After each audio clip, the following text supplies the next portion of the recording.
Wikileaks zveřejnili dokument, který má v předmětu zpráva o zničení tajné americké základny na měsíci Ruskem. Zpráva z roku 1979 byla pro Samuela Devina, tehdejšího senátora za republikány. Devine, jak se zdá, byl obyčejný senátor, který ve 40. letech pracoval pro FBI. Žádná zajímavější informace, která by mohla odůvodnit, proč byla tato zpráva směřována zrovna na Devina, nebyla objevena. Dokument je dále označen zkratkou Arbogast. Ta by měla označovat protivzdušného poradce Williama Arbogasta. Dokument bohužel nejde do detailu, pouze informuje o dostupnosti reportu, který zatím nebyl digitalizován. Nejeden člověk už požádal o zpřístupnění tohoto reportu na základě zákonu o svobodě informací. Přístup k těmto starším informacím často trvá. Máme se tedy na co těšit. Pokud se tedy nedozvíme, že se jednalo o nějakou banalitu a pro označení použili slova, která zní jako ze sci-fi. Velice křehkou podporu existence základny na měsíci můžeme najít v již odtajněném reportu CIA. Tento dokument pojednává o tajném magazínu Vojenské myšlenky. Tento magazín, nebo spíše občasník, vycházel od počátku roku 1960 a byl určen pouze pro nejvyšší.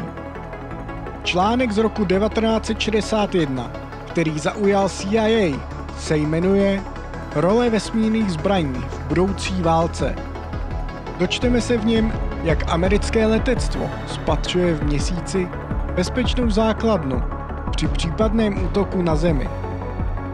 Již v té době několik soukromých amerických společností pracuje na plánech měsíční základny. Například zmiňují firmu Martin. V dnešní době tuto firmu známe jako Lockheed Martin, která stojí za vývojem velké části raket a stíhaček nebo i satelitů. Článek dále zmiňuje již probíhající vývoj vesmírného bojového systému označeného jako SC-2TVS-694E, který má být složen z 1000 satelitů, které mají za cíl ničit interkontinentální balistické rakety.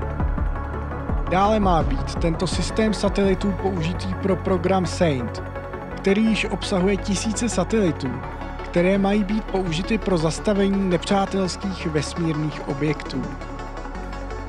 Report predikuje, že tento systém bude dokončen v roce 1966 nebo 1967.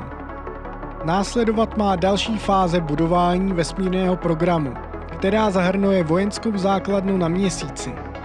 Rusové předpokládají dokončení po roce 1970. Což by trochu souhlasilo s tím, že dle dokumentu z Wikileaks byla základna zničena roku 1979. Ruský občasník může být napsán někým, kdo se chtěl zalíbit Kremlu a dost si článek přibarvoval. Věříte, že to je reálné? Opravdu došlo ke zničení americké základny na měsíci? Teoreticky bychom mohli očekávat velkou vojenskou reakci u nás na Zemi, pak by ale Amerika musela zdůvodnit svoji agresi. Může existovat důvod, proč by americká armáda radši vše ututlala, než aby musela základnu přiznat.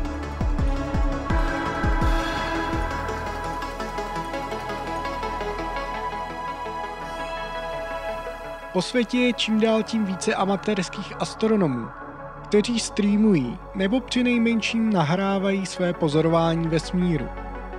Do této kategorie spadá video, které se objevilo před měsícem.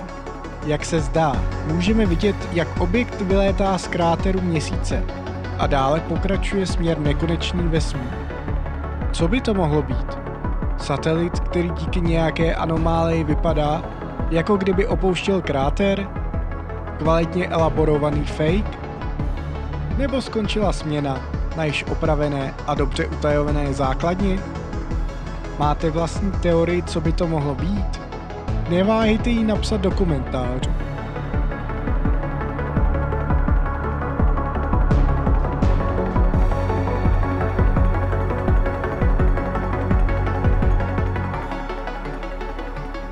Jedno z nejaktuálnějších pozorování pochází z Ruska. Fotograf jménem Fotachota se chystal pořídit fotografie a videozáběry úplňku nad Moskvou. Po chvilce nastavování fotoaparátu a lehkého boje se stativem zazumoval na Měsíc.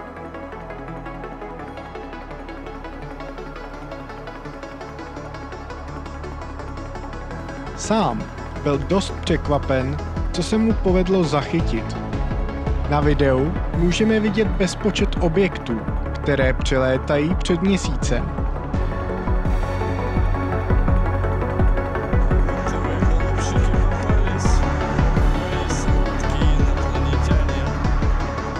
Těžko říct, zda jsou objekty v naší atmosféře, nebo jsou blíže k Měsíci, než k naší planetě.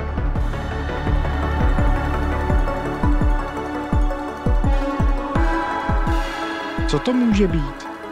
Přesun mimozemské flotily? Pozemská vesmírná armáda? Nebo meteorologické balóny? Dnešní doba je zvláště těžká na vyvozování verdiktů. Takové video zvládne nasimulovat dle mnoha návodů kde kdo. Odkaz na celé video naleznete v popisu.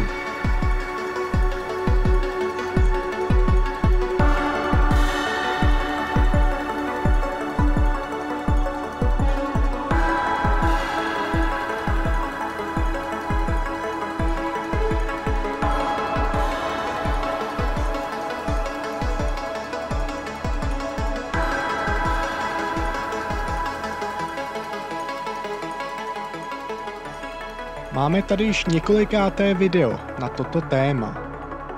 Téměř to vypadá, jako kdyby se někdo rozhodl pomalu připravovat lidi na realitu, kde nám vláda oznámí, že nejsme ve vesmíru sami.